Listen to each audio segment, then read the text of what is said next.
D-Lo 404 Boxing. All right, y'all. So now I've been hearing a lot of people talking about Errol Spence Jr. going to #1 in the pound for pound ranking if he gets past Danny Garcia when they have their showdown.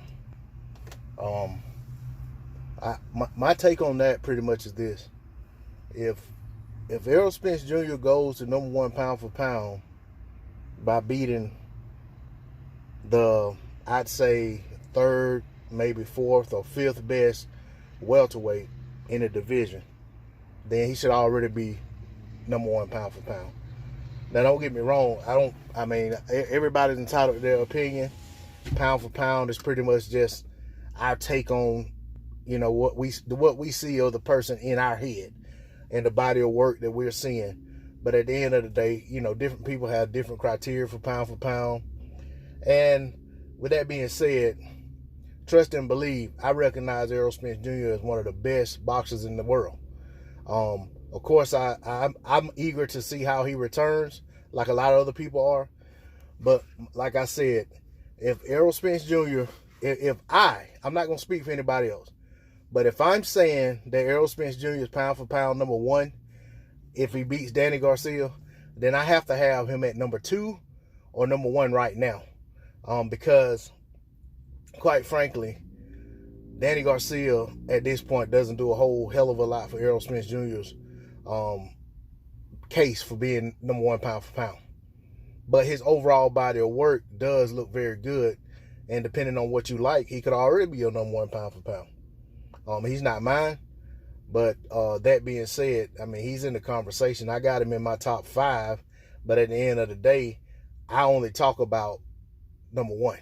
The other guys are just there for, if that #1 guy slips, then in my head, I'm trying to come up with which of these top 5, 7, or whatever I'm putting as #1. As far as ranking them #1 through 10 or whatever, I don't really do that anymore. I kind of recognize one guy, and I might mention a couple other guys that are in the conversation, but that's about it.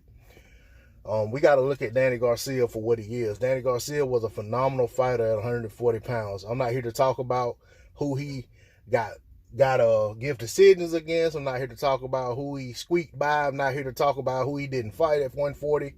At 140, and if I might have said 47, but if I meant 140, at 140 pounds, at one point, Danny Garcia was the kingpin. He moved up. He was one of those younger guys that wanted to fight Floyd Mayweather. That fight never happened. And then he went up to 47, and eventually he won his, I want to say it was a vacant title versus Guerrero, I believe is who he won that title off of. But former champion Guerrero, who lost his title to Floyd. But that said, Danny Garcia, save for the Guerrero fight, which Guerrero came up from 126 or 130 or something. And it kind of put himself right into the mix when he fought Floyd shortly after coming to 47 and being Berto. But with that said, Danny Garcia really doesn't have a signature win at 147 pounds. He has not beaten any of the other top guys, and he's fought them. He's fought Keith Thurman, came up short. He's fought Sean Porter and came up short. And he said he wanted rematches with those guys, but they hadn't come to fruition. Now he's fighting Errol Spence Jr., and in all honesty, I expect him to come up short again.